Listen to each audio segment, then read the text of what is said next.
Hey now, it's Brace for Impact, and I'm your host, Mike Gilbert, and I'm joined as always by Mr. Oliva himself, JD by God Oliva. How you doing, JD? That the song was a lot smoother this time. Like I think we finally figured out how to smooth out of the music and into the show. I was actually very happy with that. You know what you do? And Hmm. the pro tip that I found out, Yeah, let me know. nothing. You do nothing. Oh, It hey. just ends on its own.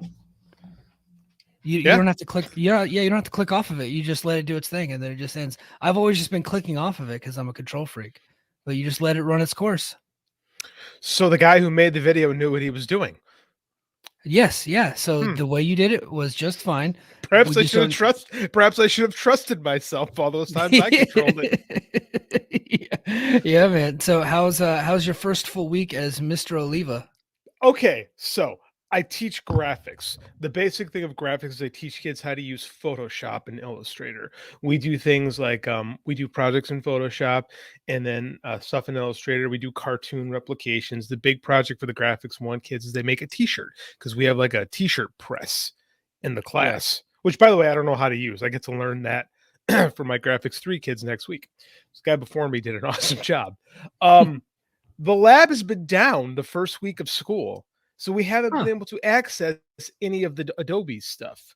So I've spent the first week of school teaching kids how to use Apple products, teaching them how to file things correctly, and I made up 2 assignments on the spot. So because I got all stressed out because one day I didn't have anything and I kind of just had to let them just sit there because it was like my second day of work. And so I made up thing. I was like, I wrote, okay, this is 10 things I can do if the lab doesn't work. And it worked. Today we watched a video on color theory that I Huh. found on YouTube. So Well, I there was you go. pulling stuff out of my butt to try to save my new job. The during the last hour today, the lab went up and operated, so we should be okay. But I'm still gonna test those little shits on that video that I know they weren't watching. Oh So yeah, definitely. You know they were playing on their phones or something. I'm watching them play on their phones, and I'm like, okay, you guys are getting a quiz. You know, I promised no quizzes, but I'm a liar, and they need to understand that they can't trust adults.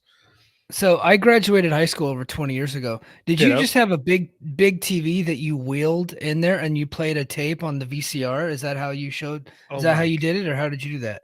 Oh, Mike, that's adorable. Actually, all the buildings in our all the classrooms in our building have smart boards. What? Oh Except yeah. mine. Except Oh, mine. The graphics lab doesn't have a smart board. What we do have is a screen and a projector, and the projector connects to my desktop Mac computer. So what I do on the there you go. computer gets projected on the wall. So I can literally show them how to operate Photoshop via my computer. What I can also do is I can also control their computers from mine. I don't Yeah. want to do that. I think that's a little too big brother, but it does give me a chance to go, hey, stop it. Do your So classwork. what when I was working on my associates, I was taking it was a public speaking class or speech class, whatever it was, and our teacher, she was an older lady, and we had a smart board in the classroom.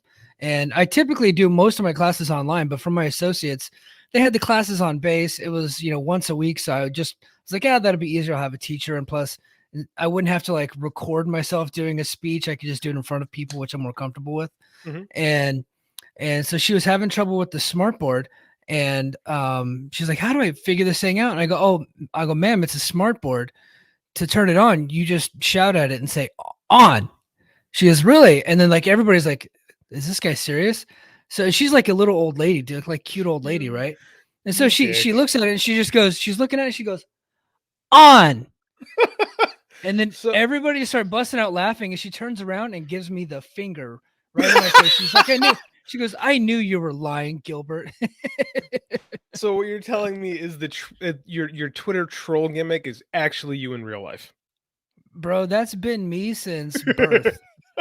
I just I like messing with people because people take things way too seriously. This And I'm just like I just like to throw funny memes and funny gifs out there and just get everybody to take a couple of steps back and just chill a little bit.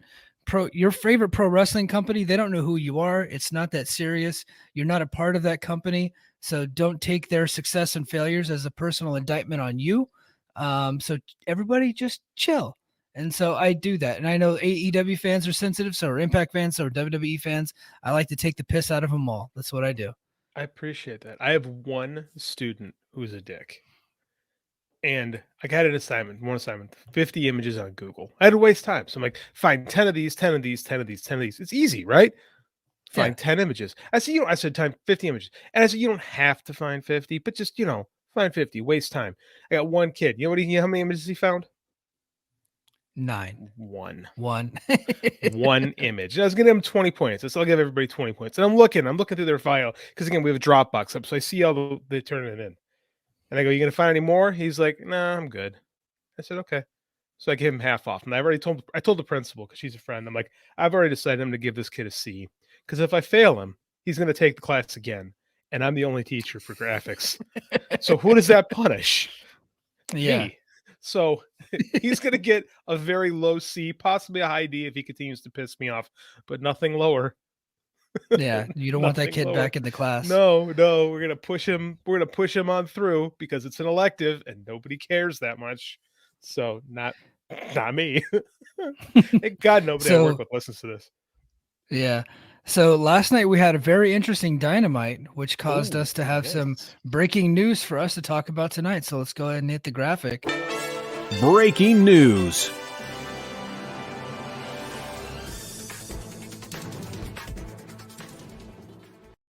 Hopefully Papa Garrett Yes. doesn't get pissed at us for that one.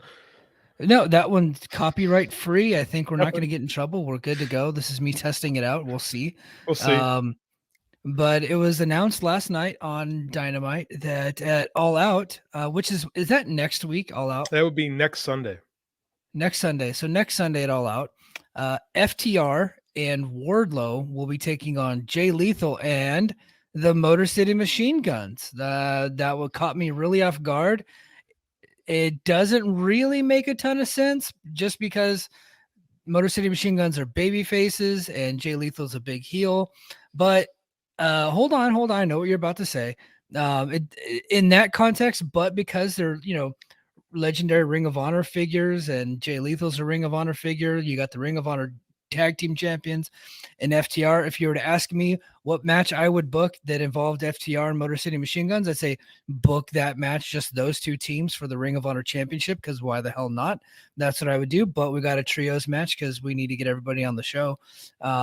So what do you think? I'm pretty excited to see this. It'll be the first time that FTR and the Motor City Machine Guns are in action against each other. One of these days, I'm going to learn not to check the chat during the show when I can't watch it live, because it ruined. Like it's not the guy's fault. I mean, like they're just talking amongst each other. My dumb ass looked at it. And I'm like, oh man, no, I'm excited. Not only that, Papa Garrett tagged us in tweets, and I'm like, yeah, Garrett did it he's too. got to know AEW comes on while I'm at work, so I don't get to watch it, and I had no cell phone service, so I knew nothing, and so I get off work and my phone's just blowed up. Yeah. So selfishly, I'm thrilled. I freaking love the Motor City Machine Guns. This is great news. Now, I know you said they're baby faces. They're baby faces in Impact. True. Judging by the reaction last night, they don't exist in AEW, which is fine. The when you get that all-out fan base, they're going to know who the Motor City Machine Guns are. Yeah. They're going to blow up big, right? Everyone's going to go crazy. Now, they have far more history with Jay Lethal and Sanjay Dutt than they do with FTR. So it makes, I don't know about sense, but I'm fine with it. Like, this is like they used to call in the territory days, doing the shot, right? Mm-hmm. They're going to come in for a shot. It's probably going to end with them doing cradle shock on Jay Lethal or Sanjay. Probably Sanjay, actually. Right? So they get a baby face. So you get a baby face with the crowd. And then I imagine, here, let me throw this at you. What if we get that FTR match at Bound for Glory? That was going to be my question, is like, what's the trade-off here? And I will say, now, earlier this year when Big Cass, or I guess W. Morrissey and Deonna Purrazzo did their AEW shots and they lost accordingly. We're like, what's the trade-off? Well, Kazarian came in and we got him for a few dates, and he ended up ultimately losing to Chris Sabin on an episode of Impact. So we did get a trade-off there. Mm-hmm. If the trade-off here, and look, I think that Impact should just be cool with the Motor City Machine Guns going there no matter what. I mean, Alex Shelley isn't even under contract. This is accurate. Yeah. So Chris Sabin, I believe, is also an employee of the company believe so. because he's a producer and he does other Mhm. things. So, but they own all the copyrights, they own all the trademarks and stuff like that. So they should just be cool with it anyway. But I mean, if at the end of the day they do the trios match over there, if we get FTR on Impact, I think that's a win. No matter what. And if Yeah. it's the Ring of Honor titles at Bound for Glory, or if they do a title for title match, Impact versus Ring of Honor, and then FTR gets the Impact titles, and then we get to have them in Impact more, and they drop the titles on the way out. I'm cool with that. Bring it. I love FTR is my favorite tag team. So if I get to cover them on this podcast, that's a home run for me. I'm fine with it. I know there's some people that it's really bothering them that FTR is not getting an AEW title match. Like, honest to God, do these guys need more belts? Like, it doesn't bother Yeah. me. Like, it doesn't. I Well, feel like we're doing more work there. I hate to do AEW yeah. for a minute, but I feel like we're doing good stuff with Swerve and Keith Lee over there. FTR, would I rather see them wrestle the Machine Guns with pay per view? Yeah, absolutely. Yeah. Yeah. But I think that's going somewhere, which I'll I do address too. later. So I'm okay with it because I do think there's a storyline reason for it. And we're getting the fucking Motor City Machine Guns in AEW. Who doesn't want that? Yeah, well, and look, they already have all of their top matches built for that show, and this isn't going to be one of the top matches. It might end up stealing the show. If Good. Dax versus Jay Lethal is any indication, it might end up stealing the show because that was an amazing match last night. So, I have high hopes for the match as far as its level of importance. Not a whole lot of stakes there, but I think that they're going somewhere.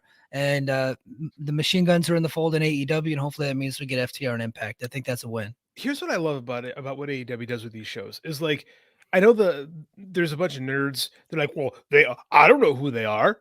I don't know who these guys. I don't care. Like, Fuck okay, those fine. guys. Oh well, yes. Yeah. First of all, fuck them. Second of all, at no point has anyone said, well, this mid card tag team I'm unfamiliar with, so now I'm not going to buy the pay per view.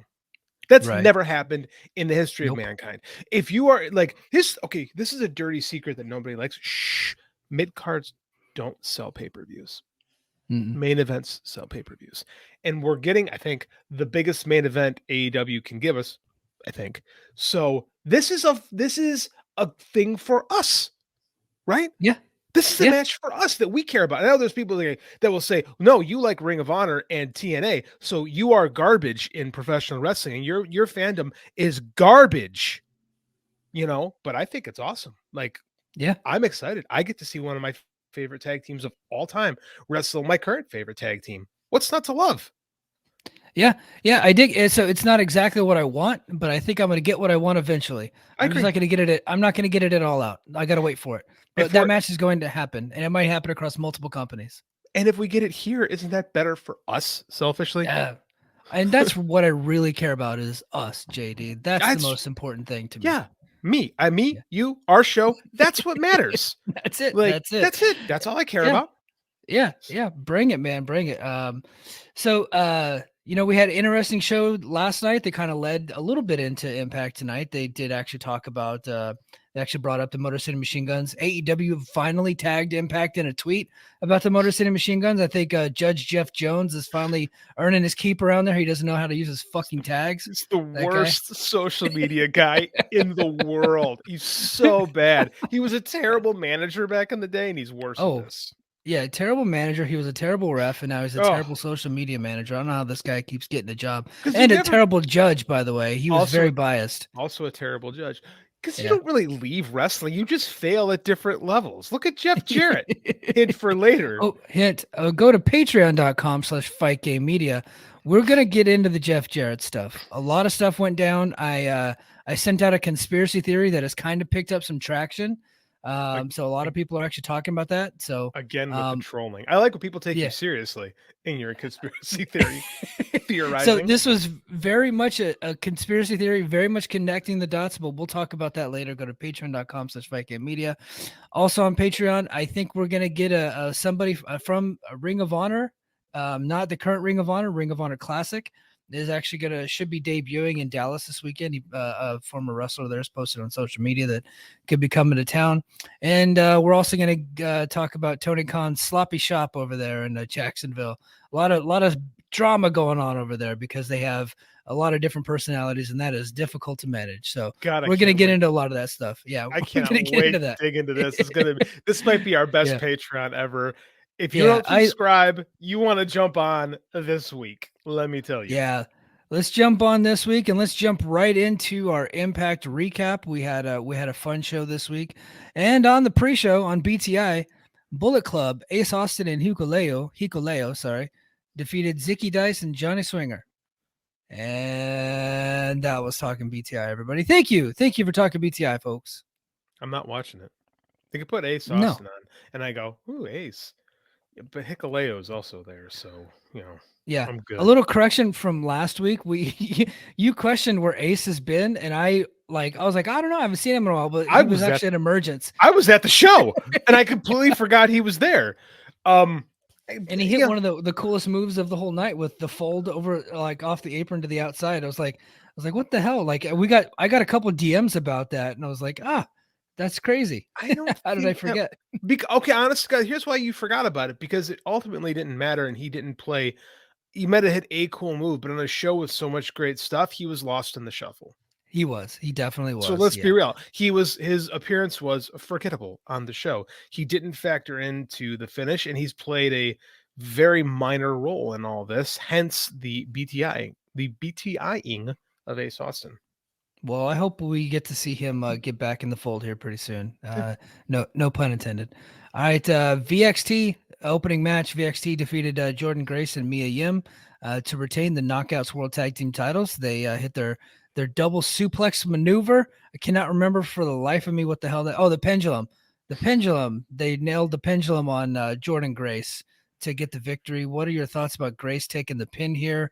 And overall thoughts on the match? I don't like you champs taking a pin. Me either.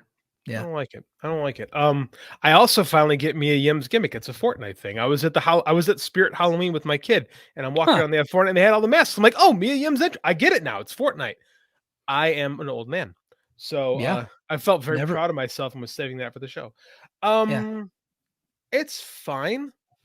I don't like Jordan taking the loss here. They're going somewhere, but it's such a trope, right? Champion. Yeah. It's a trope. It's like, and I hate when people adapt WWE tropes to other companies. It bothers me. I find it to be lazy. The match is fine. Like, they're all really good together, but I don't know. I thought,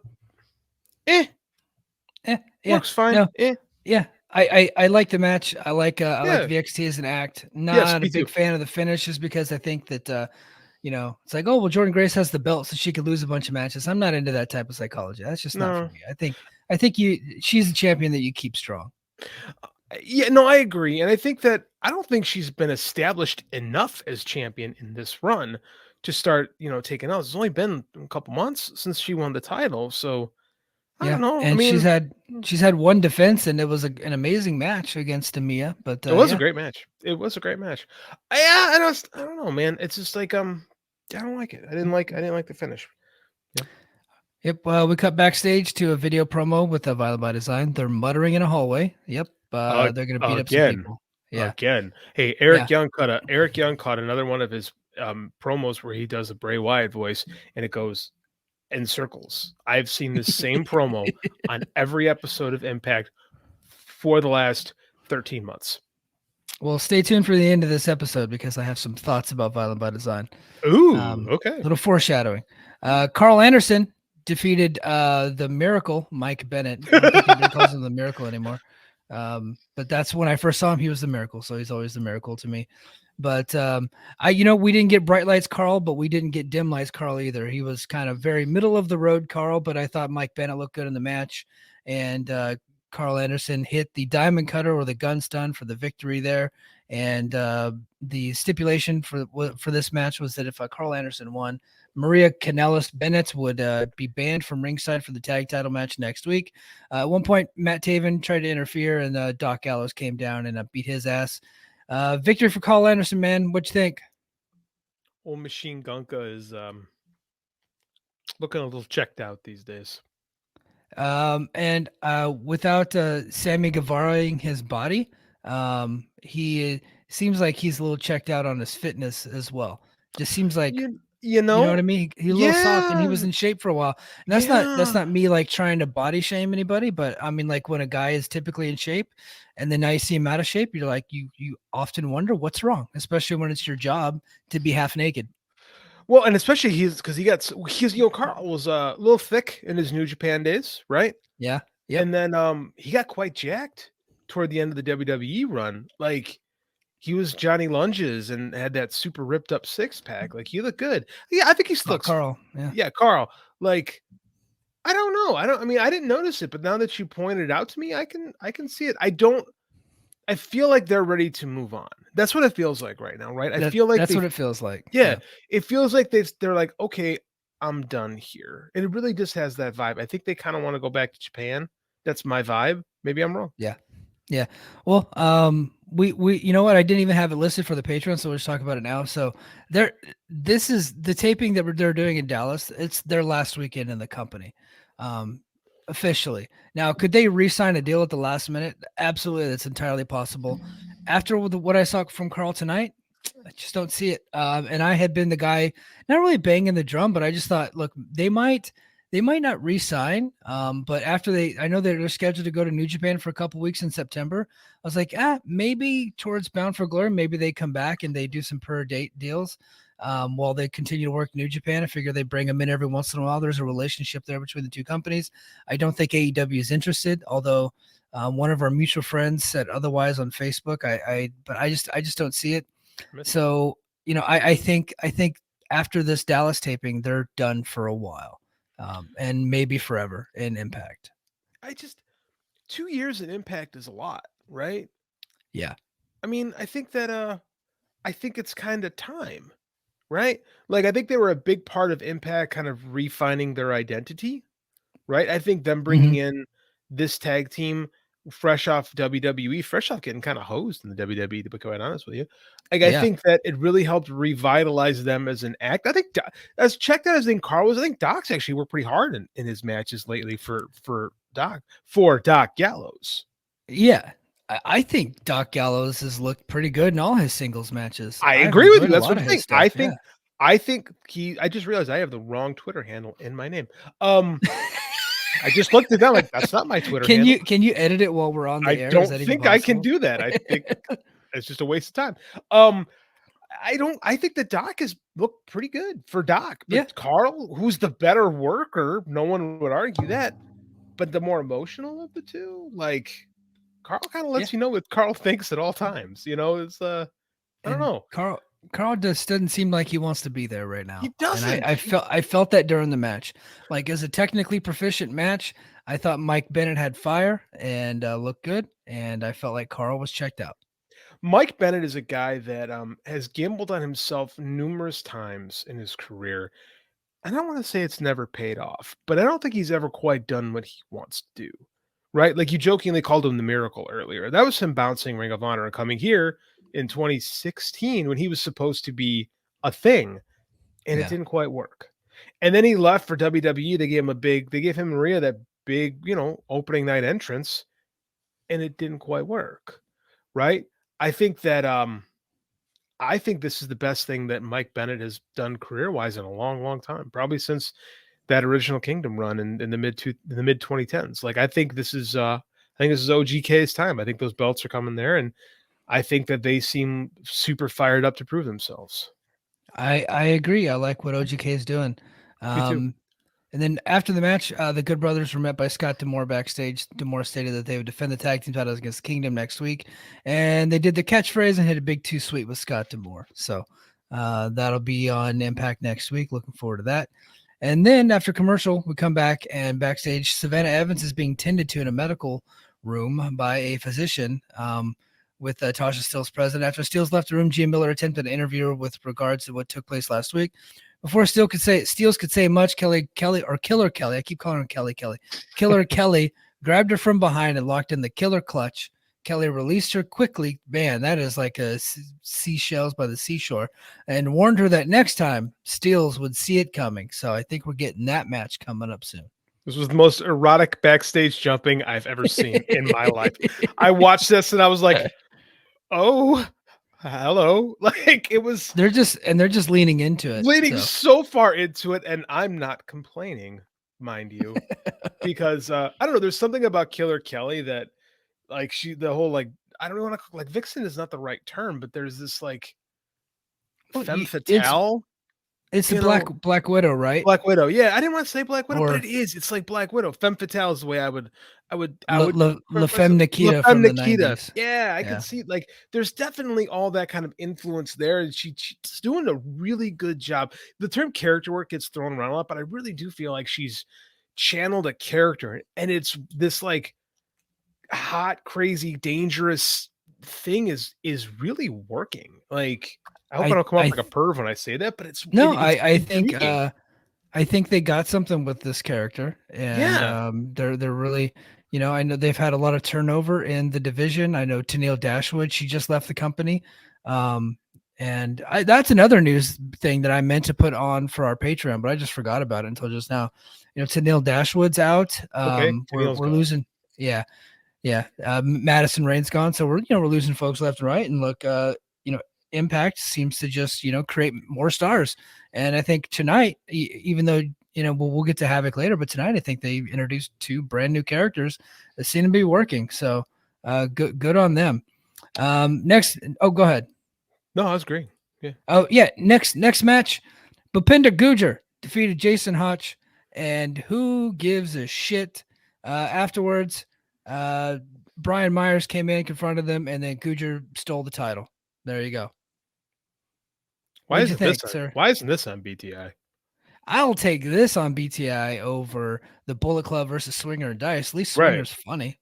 Yeah, that's entertaining. And there's like a story with Bullet Club when they're there. But I mean, like, this sucked. I mean, like, I don't know, man. Brian Myers was doing some good work before he won. This digital media title is a millstone in this company.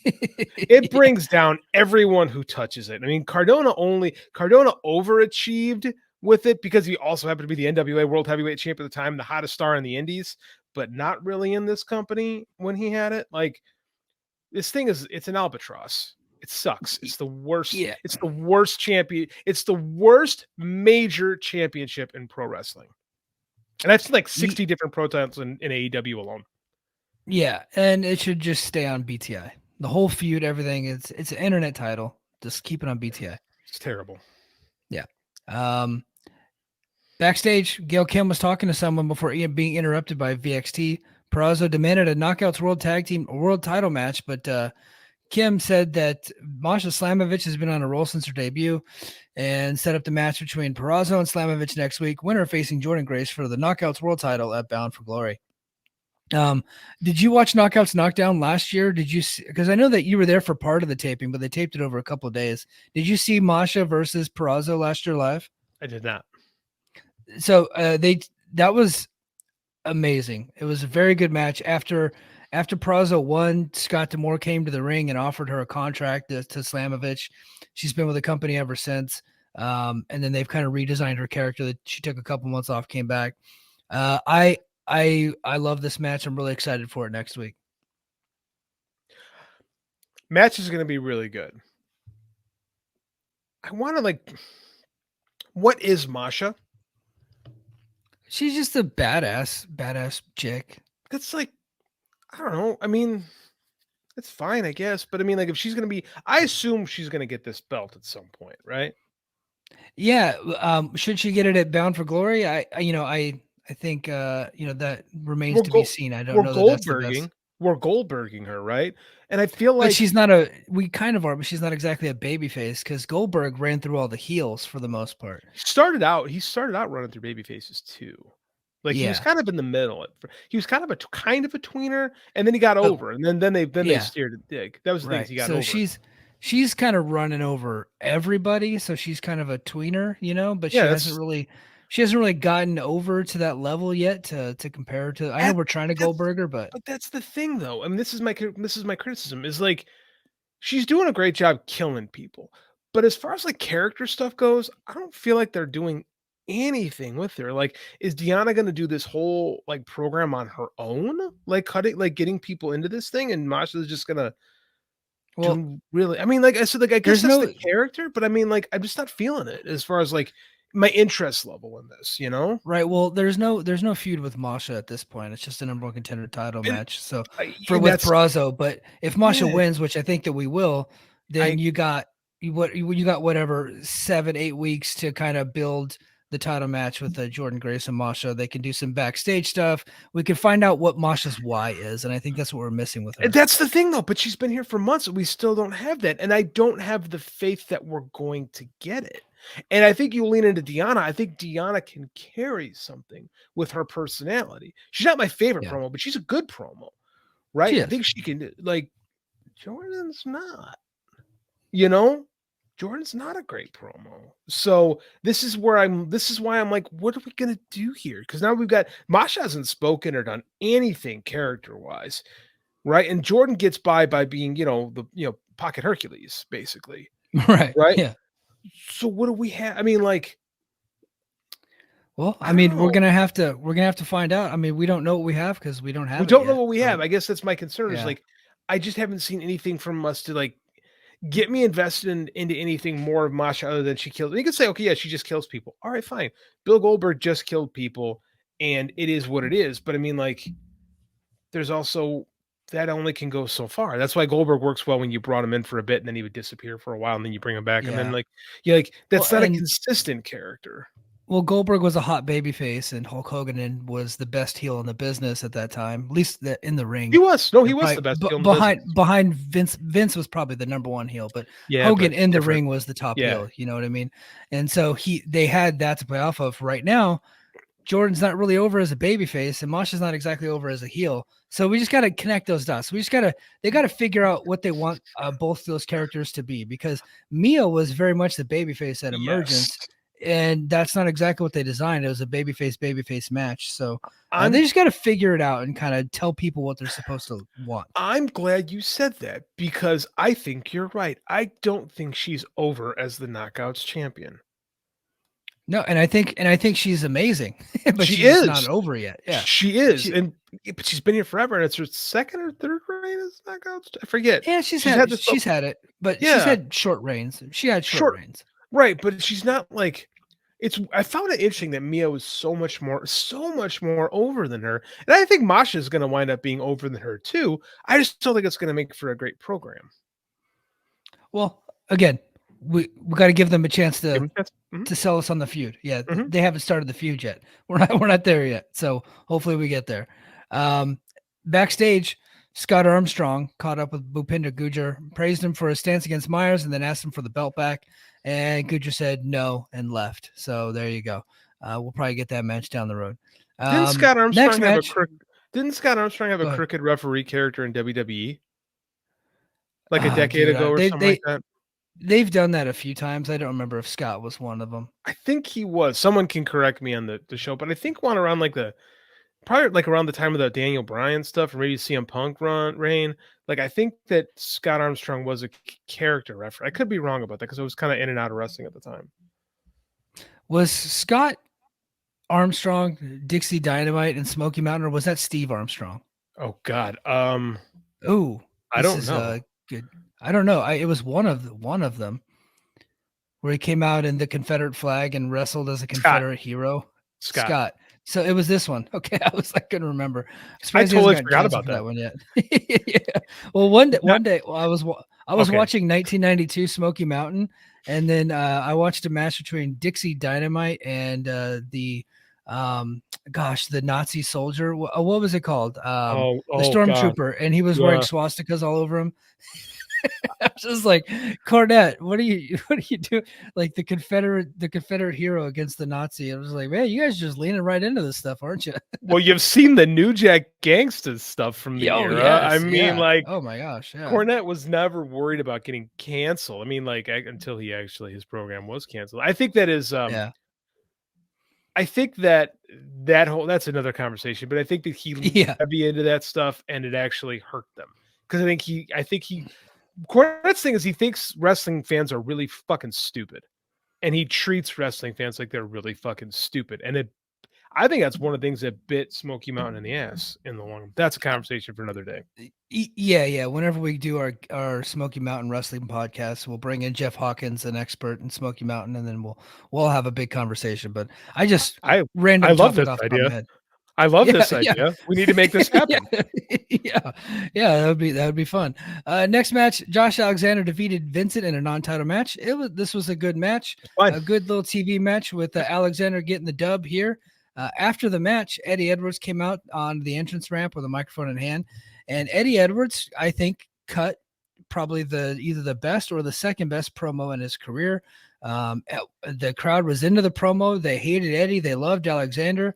What they didn't show on TV, which comes from our friend Andre, who was there that night, that the fans were shouting him down with a chant of shut the fuck up for a long time, so long that he actually had to sit down on the ramp for a while until the crowd stopped, and then he restarted his promo. Impact edited that part out, which I think is a bad idea because that would sound awesome. I get they don't want to say the F word, but it's Access TV. Nobody's watching.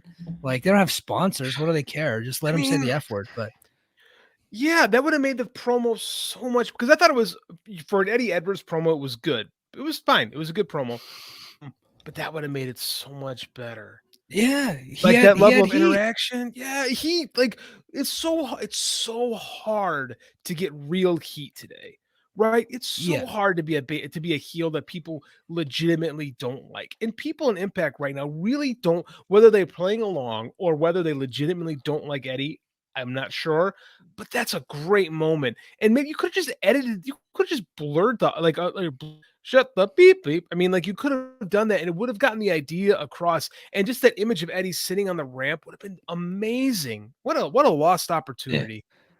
Yeah, what a waste. He was basically trying to convince Alexander to join Honor No More, trying to get him to be his friend. Alexander just didn't really say anything, and then at the end of it, Heath just ran in and hit him with his finisher, and it looks like we're setting up a Heath Eddie Edwards match for Victory Road. Which, you know what, I'm gonna give it to Heath, man. He's whatever they're doing with Heath, the guy's over. I think that'll work for an Impact Plus special as long as it's not the main event. And it'll be a good victory for Eddie because Heath is over as a babyface to beat up on Heath to get heat while he is on his way to Bound for Glory. This is like a mirror universe version of Sting having to beat Scott Hall before challenging Hulk Hogan. Yeah, kind of. That's Like, pretty funny. It's like not backwards booking, but reverse booking. Like, usually this is the kind of thing you'd see with a babyface challenger. I'm not hating it, by the way. I think it's all right. And I think the story makes sense because Heath has been a thorn on their side. He's been taking out everybody all the way en route to Eddie, and then him and Eddie should face. And then I don't think they need to have any stakes. Like, I don't think maybe they'll put like the title shot on the line, but we all know Eddie's going to win. Like, they're not going to put Heath in the main event of Bound for Glory. I don't think you need stakes. I think just the personal rivalry is enough to carry that match, to be honest with you. And Heath's one of the few legit over dudes in the company. Like, that dude is over. People love him. I don't know why, but they do. They adore him. Like, he has got something with this fan base. He does. Whatever they're doing is working, and I can't hate on something that's working. Nope. So it works if you work it. Let them work. That's the next BFI t-shirt right there. Yeah. Next match, we have JesSICKa with Rosemary defeated Alicia. JD, you roll your eyes, sir. You got your hand over your face. I'm telling you right now, this is gonna work. I watched it and I was just like, this is a fun character. She's got the brand new music. She's got the sick chant. She's got the t-shirt. She's got the dancing. She's got all the bright colors, the purple, the gear. Like, whatever it is, she's committed and it's going to get over. I'm not kidding. This is going to work. This is good. Like these, and it's not going to be a main event character. This is going to be a mid-card babyface character in the Knockouts division, but they got something with this. I'm telling you, it's going to work. I laughed so hard when that music interrupted and I was prepared to shit all over it. And the music cut and I cracked up. It hit me. It struck me so funny. And I wanted with every fiber of my being to hate this segment. I was prepared to come because I saw your tweet. And I'm like, I'm gonna freaking bury him on this, and I came out of that going, it's gonna work. It really It's is. gonna It work. really Like is. Yeah. she's this might be the best run of her career. Dude, because I was completely bored by the Havoc. dark Yeah. undead havoc that she's been forever. Uh-huh. This monster, and now she transitioned. She's a dancing baby face, and I was looking at her, and I was just like, man, she's got everything. She's got the mannerisms, she's got the catchphrases, the gimmicks. I was just like, I think if somebody in WWE sees this character, they're gonna want it. Not in a not in No, a no. I'm million telling you, years. dude. Vince No is way. Vince is gone. And look, and before you say it, like he has had various body types on his show before. Oh, yes. You know what I mean? So I'd say throw that out the window. They got Dewdrop. They've had Nia Jax. They've had those types of folks. I think that she's a better wrestler than Nia. I don't really know too much about Dewdrop. I don't know much about her at all. So I don't know if she's a better worker than Dewdrop. No, Okay, so she Dewdrop's pretty good, actually. Like okay, yeah, okay. I don't. she's I UK honestly, trained. They're all good. yeah, Like everyone they've got yeah. from the UK is really good. Like I can't. So I can't speak to Dewdrop. But all I'm saying are those, and even Triple H in NXT, he had these types of characters. he did. Right? He had, what was that kid's name? Adam Rose, the Yeah. dancing guy. Yeah. No Way Jose. He Yeah. had that guy. Like he knows how to develop. I'm like, I was looking at her and I'm like, I could see somebody from New York wanting her with this character. I know Triple H is the end all be all, and he the honeymoon phase is over in the one company and has started in the next. He can do no wrong. I think her age hurts her in that regard. Okay, that's a good point. Because I don't think it's hilarious. People think Triple H is like running everything now and he's making all these calls when he's just doing the creative and the talent. So he's doing that. But Nick Khan is still running these things, and Nick Khan is still. Isn't it weird, by the way, how all the budget cuts under Nick Khan don't seem to matter anymore? Isn't that interesting? Like they had to cut all the budget to get rid of all these guys, but now that it's the same dude, and everybody blamed Nick Khan. But now that Triple H is in talent relations, there's all of a sudden all this room that there wasn't room for 3 months ago. Isn't that weird? But Nick Khan, it was Nick Khan's fault. I don't think that's working against her is her age, because I don't think you're wrong. I could see them ripping off this gimmick, to be quite honest with you. Yeah, I think that's more I like could see that. I think you might see some 23-year-old in NXT 2.0 with their color vomit schemes. I could see someone stealing her gimmick, and Lord knows that ain't past them. Remember when they stole the final deletion before the Hardys came back? yeah, of course. So we go backstage at some point. We actually skipped the whole Sami Callihan thing. I don't know. It's not in here. I think they might have skipped it in the recap. So Sami Callihan thing. All right. So Raj Singh and Mahabali Shera, they're in the back, they're talking, and all of a sudden they hear a commotion and they pan the camera down the stairs into the basement. There's Moose and Steve Macklin, and they're arguing about Macklin pinning Moose during that 6-way match last week, the elimination match. And then out of nowhere, Sami Callihan attacks both of them. They go out into the back into the parking lot, and Moose and Macklin, they team up on Sami. They beat his ass. They cover him in barbed wire. They shred him. Macklin's bleeding all over the place. And fast forward, they go to commercial break. They go to this match. Fast forward, Sami Callihan hits the ring, goes to the announce desk. He's still covered in barbed wire, and he challenges Moose and Macklin to a barbed wire massacre match at Victory Road in Skyway Studios next month. So that's what that was. I think I can't see it in here, but they completely missed that whole segment, which I thought was a significant part of the show. So I wanted to make sure that we covered that. Thoughts on barbed wire massacre making a return in a 3-way match at Victory Road? Can the JesSICKa character infect Sami Callihan too? He needs an update, doesn't he? That's thinking that. I'm kind of bored with Sami Callihan, and the match is going to be a fun little plunder match. Sammy's really good at laying those things out.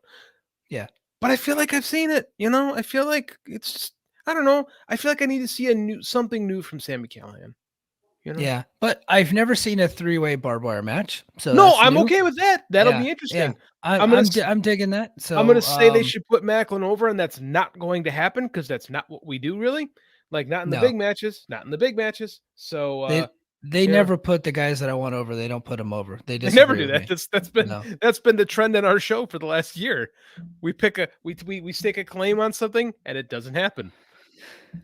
Next, we go to the main event. We got I'm Time right. Machine, Alex Shelley, Chris Sabin, and Kushida. They defeated Violent by Design, Diener, Eric Young, and Joe Doring. I thought this was a really good match. I really enjoyed this match. Great main event. They hit all the moves that they got in their arsenal. Don't need to do a play-by-play and a blow-by-blow, but what did you think of the match? I love it, man. I love the Yeah. machine guns. I love the time splitters. I love the time machine guns. Ours is better than Yes. theirs. Time machine is boring. I That's great, man. I think it was very nice for them to showcase the Motor City machine guns for AEW. Like the timing was Yeah. perfect. Yeah, it worked out.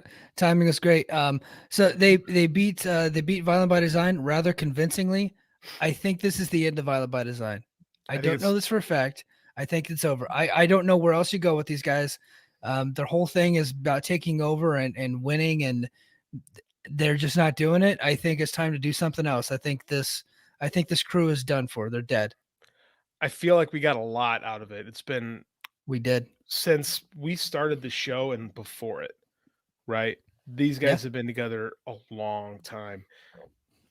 And I think it's time. I'm bored with it. I'm bored with Eric Young's Bray Wyatt knockoff gimmick. I'm bored with, I'm bored with all of it. I think it's time to move on to something else. Like you see this stuff and it's like, oh, Diener's going to take the pin here. Like you just, and it's fine. Diener's actually a really good worker. He's great at what he does. is. No qualms with it whatsoever. But like, what else can we do with it, man? I think I'd like to see Joe Doring do something else. What that is, I'm not sure, because he's kind of his in-ring stuff has improved physically. Like he's always been great, but his body is physically improved in his time here, right? I think he's healthier now than when he signed a year and a half ago.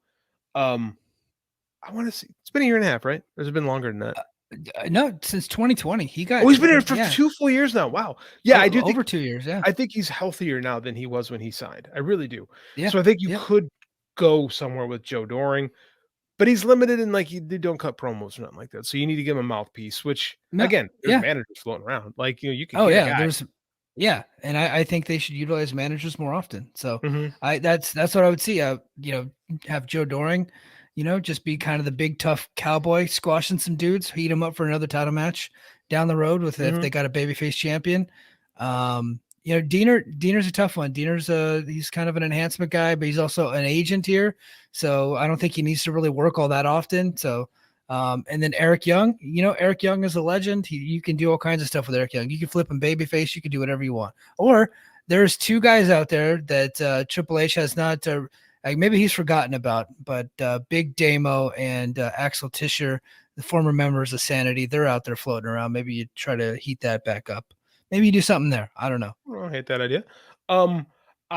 Here's what I would like to see. I would like to see one more Eric Young babyface run, because and I'll be honest with you, I think Josh is doing a good job, but Josh is like a stoic babyface of the Masawa cloth. Like he doesn't get like super emotional about stuff. Like he's not like fiery. You know what I'm saying? Mm-hmm.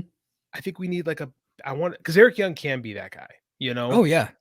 So I would like, and I think we need another baby. I think we need another strong baby face in this company. Like I really think we do. Yeah, no, I agree. Hey everybody, that's going to do it for the free version of this podcast. Head over to patreon.com/fightgamemedia to join in on the conversation with some of our premium content. Like I said, we're going to talk some Jeff Jarrett. We're going to talk some Ring of Honor stars heading to Impact. A former Impact star, current New Japan star, might be heading back to WWE. And then, of course, all the drama that's going on in the sloppy shop in AEW. The honeymoon is over, folks. People don't like each other over there, and it's all one person's fault, I'm sure. So, head over to patreon.com/fightgamemedia. And until next week, we'll talk to you again. And Patreon, stick around.